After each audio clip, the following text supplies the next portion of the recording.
ओम पूर्णमदः पूर्णमिदं पूर्णात् पूर्णमुदच्यते पूर्णस्य पूर्णमादाय पूर्णमेवावशिष्यते।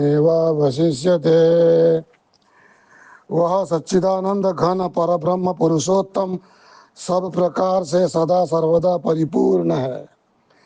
यह जगत भी उस परब्रह्म से पूर्ण ही है, क्योंकि यह पूर्ण उस पूर्ण पुरुषोत्तम से ही उत्पन्न हुआ है। इस प्रकार परब्रह्म की पूर्णता से जगत पूर्ण होने पर भी परब्रह्म परिपूर्ण है। उस पूर्ण में से पूर्ण को निकाल लेने पर भी वह पूर्ण ही बचा रहता है, अर्थात यह सब एक ब्रह्म ही है।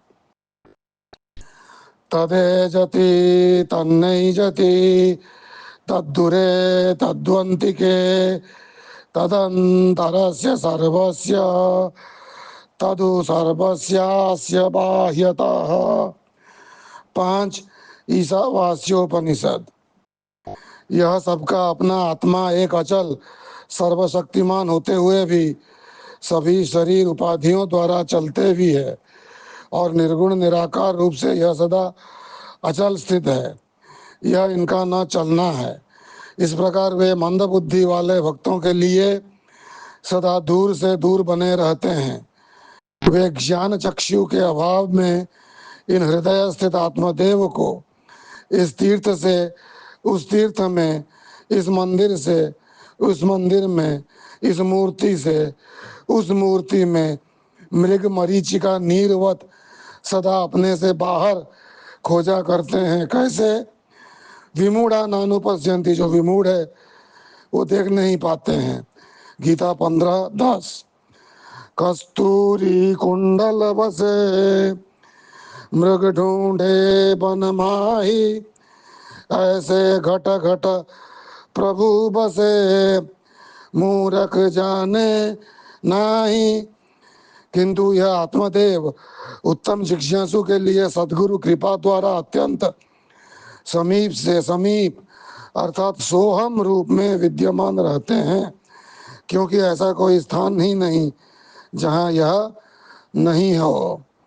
अज्ञानी उन्हें चक्षु मन बुद्धि आदि के द्वारा बाहर दृश्य रूप जानना चाहता है, जबकि ज्ञानी इन आत्मदेव को देह में ही मन बुद्धि चक्षु वाणी के प्रकाशक रूप जानता है।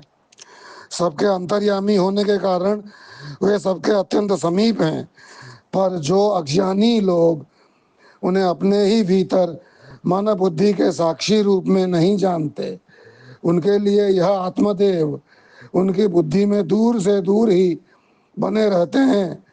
वस्तुतः यह इस जगत रूप जागृत स्वप्न सुसुप्ति मूर्छा ध्यान समाधि आदि समस्त प्रपंच के आधार और परम कारण है।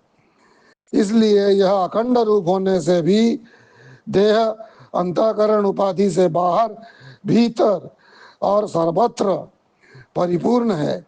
मठाकाश में घटाकाश की तरह भीतर और बाहर भी यह आत्मदेव ही है। ओम शांति शांति शांति।